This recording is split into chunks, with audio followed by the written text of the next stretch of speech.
Kalau memprihatinkan itu, ya memprihatinkan sekali. Dan bumi ini, kalau nggak ada yang mau mengerjakan tentang sampah itu, nggak ada yang mau mengedukasi tentang sampah, ya saya nggak ngerti, mungkin berapa tahun lagi ini kita nggak ada tempat. Dan kita nggak bisa makan apa yang kita bisa makan. Yang seharusnya kita makan mungkin udah nggak makan lagi.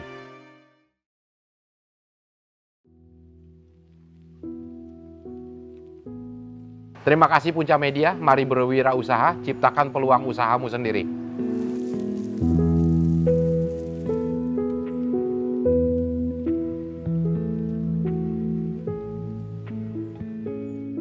Ya, nama saya Boy Chandra. Saya di sini di GSTC. Alamatnya itu di Iroyudan atau di Bungsing, Guosari, Pajangan, Bantul. Ya, 2003, kurang lebih 20 tahun yang lalu saya berkecimpung di sampah.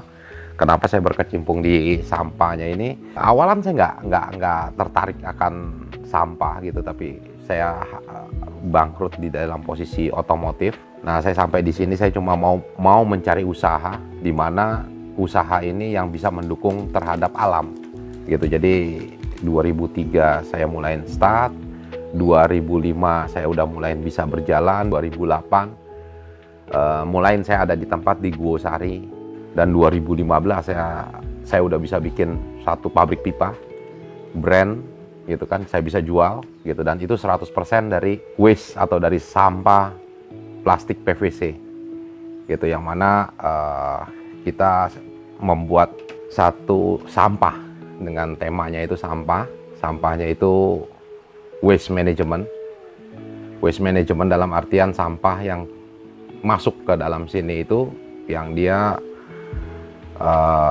keluar jadi end product, yang tidak keluar sampai di TPA. Konsep saya di sini, sampah itu tidak sampai TPA, sampah tidak masuk sungai, sampah tidak dipendam, dikubur, atau sampah dibakar gitu. Terus bagaimana caranya? Caranya itu satu, sampah rumah tangga selesai di rumah tangga, sampah di tingkat RT dia selesai di tingkat RT, di tingkat pedukuhan dia selesai, di tingkat kelurahan itu jadi end product, di tingkat kecamatan itu terjadi zonase. Nah, itu sampah jadi ya dari rumah tangga, dari tempat usaha itu terjadi zero. Jadi kita tidak perlu sampai di TPA. Saya apresiasi sekali karena Pak Gubernur, Pak Sultan ini luar biasa mau memberhentikan sampah itu dikelola di rumah masing-masing atau di rumah tangga gitu. Dan TPA akan ditutup, saya apresiasi sekali itu sangat-sangat luar biasa pemahamannya dan pemikirannya, di mana adalah sampah itu adalah sampahku tanggung jawabku, sampahmu ya tanggung jawabmu. Kalau memprihatinkan itu ya memprihatinkan sekali, dan bumi ini kalau nggak ada yang mau mengerjakan tentang sampah itu, nggak ada yang mau mengedukasi tentang sampah, ya saya nggak ngerti, mungkin berapa tahun lagi ini kita nggak ada tempat, dan kita nggak bisa makan apa yang kita bisa makan. Yang seharusnya kita makan mungkin udah nggak makan lagi. Kalau saya tujuannya saya kan cuma ke alam, gitu, dimana alam ini udah terlalu panas, terutama yang menyebabkan panas itu adalah sampah. Sampah itu di mana-mana, mungkin kita nggak tahu nanti kita makan ikan itu dia makannya cuma plastik gitu, karena berapa banyak sampah yang masuk ke sungai, sungai masuk ke laut gitu, dan wah luar biasa sekali kalau dilihat seperti itu. Kalau dibilang dipandang sebelah mata, iya gitu, pasti gitu. Kenapa? Dan lebih banyaknya itu sampah itu yang dibilang terbalik. Jadi kalau misalnya contohnya, ya saya kasihin contoh, kalau sampah cuma 1 atau 2 itu nggak ada nilai, nggak ada harga. Begitu ada angka 10 kilo, itu mulai ada angkanya, ada nilainya. Begitu dia dari 100 kilo lagi, itu mulai lagi tambah. Tapi kalau tambah tonase, nah itu mulai. Kamu mau jual berapa? Malah ditanya, kita mau jualnya berapa? Padahal kita adalah penjual, gitu kan. Tapi kita yang bisa menentukan harganya. Kalau di rumah tangga tuh sebenarnya sangat-sangat sederhana. Jadi sampah organik dipisahkan dengan anorganik, yang satu lagi residu. Residu yang saya maksud ini adalah mungkin pampers atau pembalut, itu aja cuma dipisahkan gitu. Itu cukup sampai di sana aja, saya rasa itu jauh-jauh memudahkan untuk di next step ya, misalnya di tingkat RT atau di tingkat pedukuhan, di tingkat RW sampai di tingkat kelurahan, itu jauh-jauh lebih enteng untuk mengerjakannya gitu.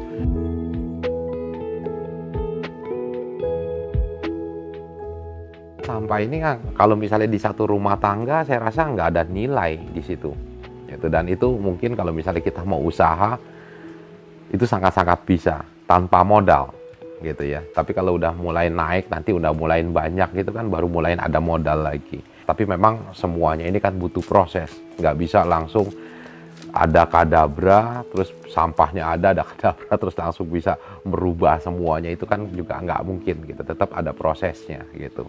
Nah, proses untuk menjadikan satu nilai atau value yang benar-benar ada angkanya gitu. Nah, contohnya ya salah satu saya tahun 2003 saya ya boleh dibilang hancur, gembel atau miskin gitu, nggak punya apa-apa. Tapi di 2015 saya udah bisa jadi satu pabrik, itu kurang lebih 12 tahun yang saya proses, saya jalankan. Tujuan usaha ini saya bangun itu untuk bumi, hijau bumi gitu, hijaunya bumi, jadi panasnya bumi itu tetap nggak naik gitu ya. Terus makanya konsepnya saya itu kan sampah tidak sampai di TPA. Kenapa? Karena itu tidak diproses. Itu cuma tempat penumpukan. Dia akan menimbulkan gas metan atau apalah segala macamnya.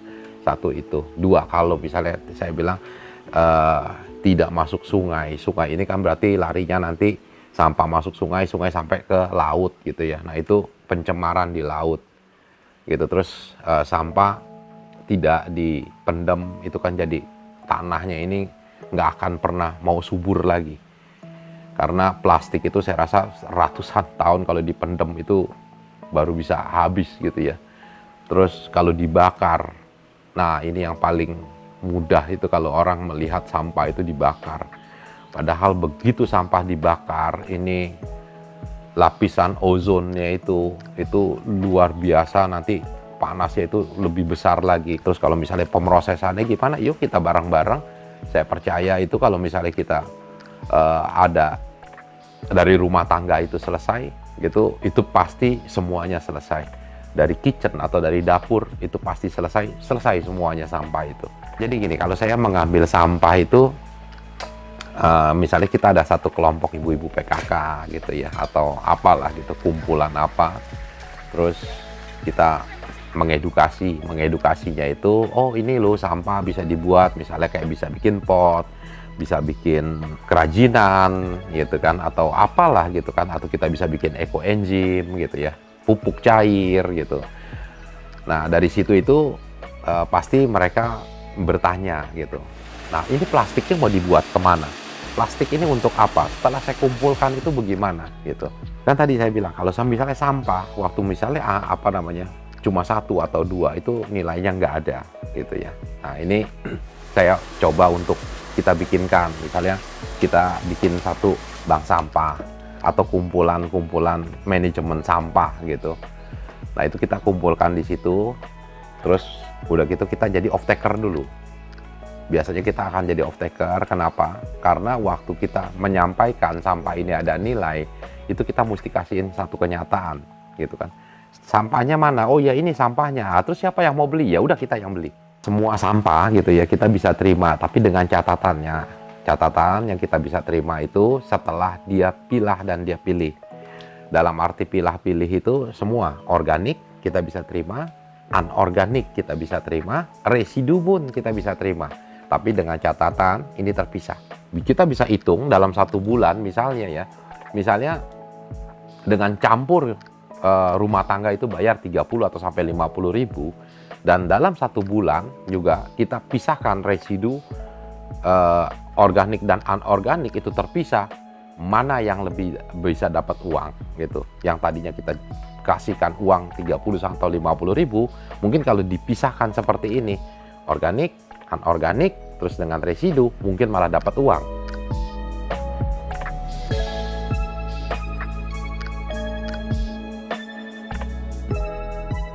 yang mau bisa dilihat. Di sini ada pohon, di sini ada ikan, di sini kita juga ada pengelolaan plastik, ada end produknya juga. Kita bisa sampai end produk itu tali rafia, kita bisa bikin straw, sedotan, kita bisa bikin pipa dari PVC. Ya masih banyak sekali. Kita ada juga buat pot kain gitu, yang kain yang sudah tidak terpakai yang kita buat.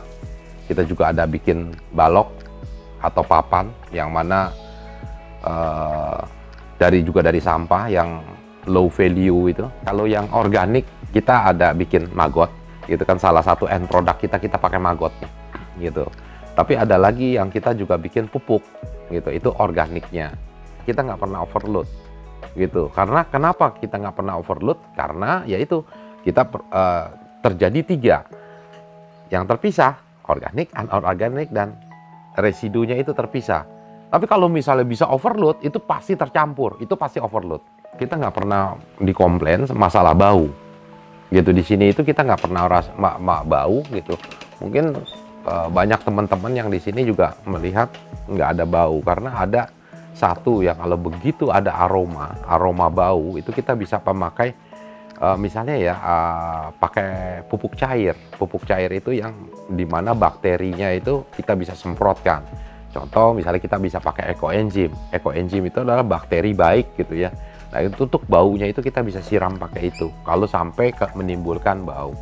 Ya hal-hal kalau misalnya mau mengelola sampahnya itu sendiri, itu saya rasa cuma tinggal menyediakan ember tumpuk atau bag komposter gitu kan. Itu banyak sekali yang di apa namanya, yang pasti yang bisa dikelola di rumah tangga itu adalah organik, sampah organik gitu. Kalau sampah yang anorganik ya pastinya itu dijual gitu ya, karena memang industrial gitu, atau cuma mau dibikin kerajinan.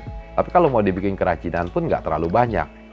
Jadi kalau misalnya mau dikelola di skala rumah tangga, itu cuma bisa dikelola, yang bisa dikelolanya itu organiknya gitu. Itu organiknya sangat-sangat bisa, mungkin ya dikumpulkan atau dibikin biopori, atau dibilang losida ya, atau kita ternak cacing gitu kan.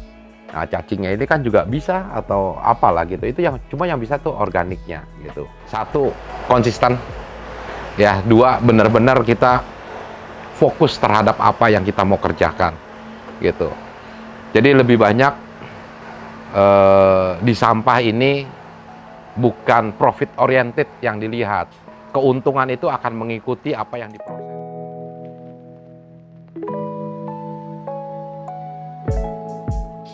Yuk kita mengelola sampah, bertanggung jawab atas sampahmu, dan saya akan bertanggung jawab atas sampah saya.